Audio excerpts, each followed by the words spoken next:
বিশ্ব ঐতিহ্য সুন্দরবনের জীববৈচিত্র্য সংরক্ষণ ও বন্যপ্রাণীর প্রজনন মৌসুম নির্বিঘ্ন রাখতে প্রতি বছরের মতো এবারও ৩ মাসের জন্য বনভ্রমণ ও সম্পদ আহরণের নিষেধাজ্ঞা জারি করা হয়েছে। ১ জুন থেকে ৩১ আগস্ট পর্যন্ত সুন্দরবনে প্রবেশ সম্পূর্ণরূপে বন্ধ থাকবে, তবে শুধুমাত্র করমজল পর্যটন কেন্দ্রটি ভ্রমণের জন্য খোলা থাকবে। প্রতি বছরের ন্যায় এবছরও আমাদের সুন্দরবনের যে জুন জুলাই আগস্ট ৩ মাস বন্ধ, এবং এই বন্ধ করার মুখ্য উদ্দেশ্য হচ্ছে যে এই সময়টায় মাছে যেমন প্রজনন হয়, ডিম ছাড়ে, তেমনি গাছের যে গাছ থাকে এই চারাও কিন্তু এই সময় ফোটে। এই চারা ফোটার সময় বা মাছে ডিম পাড়ার সময় যদি কোনো টহল বা কোনো মানে নৌকা বা ট্রলার যায়, তাহলে দেখা যায় হ্যাম্পার হবে। এছাড়া যদি জেলে বাওয়ালিরা ঢোকে তাহলে দেখা যাচ্ছে তারা ছোটো ছোটো চারাগুলো মানে পাড়ায় নষ্ট হতে পারে।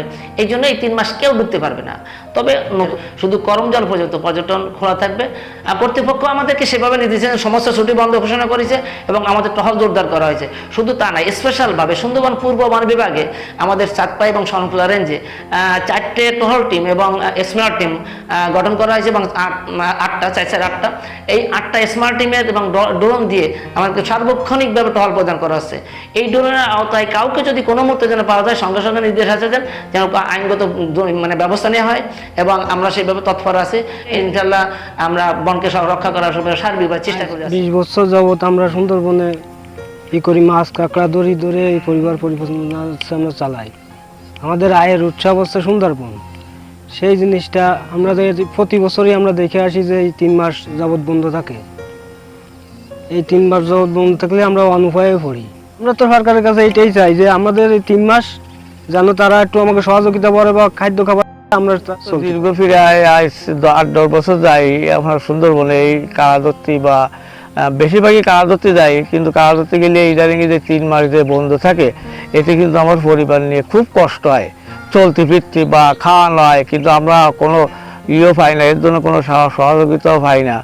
তা যে কি কষ্ট হয় এখন এই 3 মাস যে কোন কাজায় চলবো বা কোন কাজায় সংসারটা চলবে এটা কিন্তু আমাদের কেউ দেখে না বা আমরা কোন জায়গায় সহযোগিতা পাই না।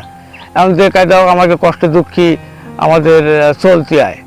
আমাদের একটা যদি কোনো সহযোগিতা করে তাহলে কিন্তু আমাদের পরিবারটা খুব একটু সচ্ছলভাবে চলতে পারে। যদি একটু সরকার যদি আমাদের একটু সহযোগিতা করে তাহলে দেখা যায় হয়তো আমরা পরিবারটা নিয়ে সুখী থাকতে পারি, কিন্তু আমাদের তো এরকম কোনো এই দিনেই যে তোমাদের এইটা দিলাম, তোমাদের 3 মাস বন্ধ, তা তোমরা এইটা দিয়ে একটু সুখী থাকো। এই যে ঈদটা গেল, কিন্তু এই যে ঈদে আমরা একটা আনন্দ করবো বা একটা উৎসব করবো, কিন্তু দুধ ফলা হাতে দেখা যাচ্ছে আমরা 2 টাকা দেবো, কিন্তু আমরা সেটা দিতে পারছি তাহলে আমরা কি করে চলবো, আমরা কোন কাজে বাঁচবো? এই যে দুধ ফলার এই যে লেখাপড়া খরচ, তারপরে এই যে একটা ঈদ গেল একটা ভালো একটা কাগজ দেবো বা তাদের একটু সিমাই কিনে দেবো বা তারা তো আমাদের মুখ দিক থেকে বয়ে থাকে। যদি বন্ধ হয়ে যায় তাহলে বন্ধ হয়ে গেলে তারা কাদের মুখ দিক থেকে বয়ে থাকবে? যাতে মা বাবার মুখ দিক থেকে তো বয়ে থাকে, কিন্তু আমাদের যদি ইনকামই না থাকে তাহলে আমরা চলবো কোন কাজে? আমাদের সরকারের কাছে আবেদন যে আমরা যেন এই সহযোগিতা পাই, যাতে আমাদের সংসারটা পরিবারটা নিয়ে আমরা কোনো কাজে 2 ডাল ভাত খাইয়ে বাইসে থাকতে পারি এই 3টে মাস।